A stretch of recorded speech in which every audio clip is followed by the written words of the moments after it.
Hey there, America. This is Jeff Cudney, and I am one American at large. Hey, you see Trump's comment he made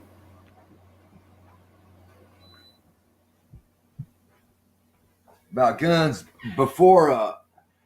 This is what he said before. They'll take away your Second Amendment, which we will never allow to happen. They'll take Okay, did you hear that? away your Second Amendment.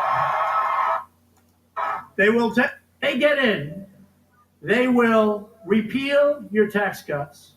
They will put judges in that you wouldn't believe. They'll take away your Second Amendment, which we will never allow to happen. They'll take. Okay, now that and before the election, he was the same thing. You know, Concept and your idea about it's called concealed carry, and it only works where you have people very adept at using firearms, of which you have many, and it would be teachers and coaches. If the coach had a firearm in his locker when he ran at this guy, that coach was very brave, saved a lot of lives, I suspect. But if he had a firearm, he wouldn't have had to run. He would have shot, and that would have been the end of it. now it's not the guns. It's not the guns, and Trump knows it's not the guns. I grew up with guns my whole life. My whole life. I got my hunting license when I was 12 years old. I got a shotgun for passing the test. A 12 gauge over under shotgun my dad gave me. 12 years old. I used to carry it down the street to go target practice at the railroad tracks. Cops would pass me by, wouldn't even give me a second look. I had the gun open. You know, it was a 12 gauge over under, so I kept it open, cracked open, but they never even gave me a hard time. Now, could you imagine a little kid walking down the street with a 12 gauge shotgun? But it's not the guns, you know. It's not the guns. Now, all of a sudden, even after the shooting in Florida, Trump was all. He said, "No, man." He was upset because the cops didn't go in there and help them poor kids. But I think those cops, I think they were told to stand down. I do. I think the cops were told to stand down. I think these kids are being used for gun control measures. I think that's what it is. You know, that's how I feel. I think those officers were told to stand down. Now Trump all of a sudden says this. And this would only be obviously for people that are very adept at handling a gun. And it would be for concealed carry. And then go to court. We have to do something very decisive.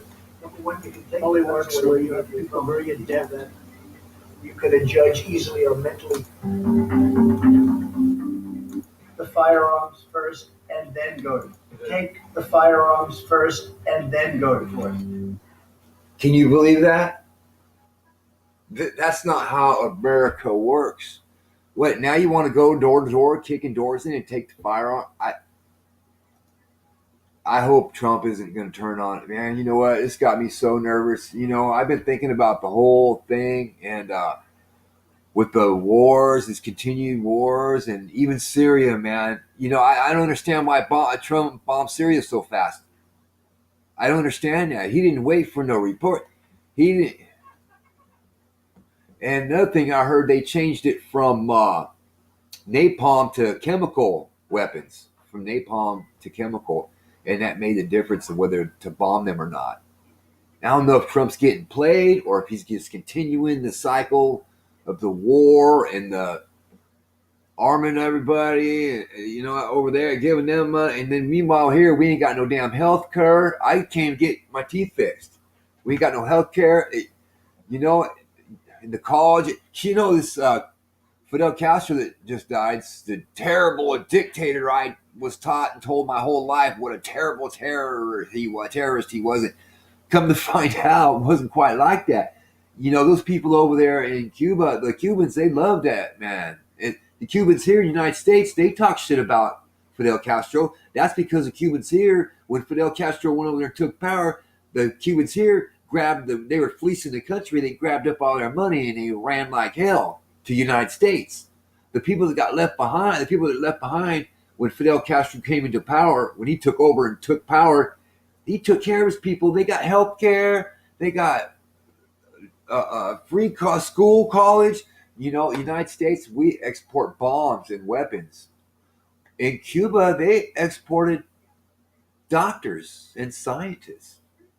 It's amazing what I was told does not stand up to what I learned on my own. And with that being said, America, I pray, I hope and pray Trump's not just part of the big giant. Maybe he is the leader to the whole underground government, shadow government. I don't know, but I think there's something real bad coming to America, and I think it's not too far off into the near. I think it's in the near future, and not too far off into distance. And with that being said, America, thank you for listening. And I always say, I live American, and I will die American.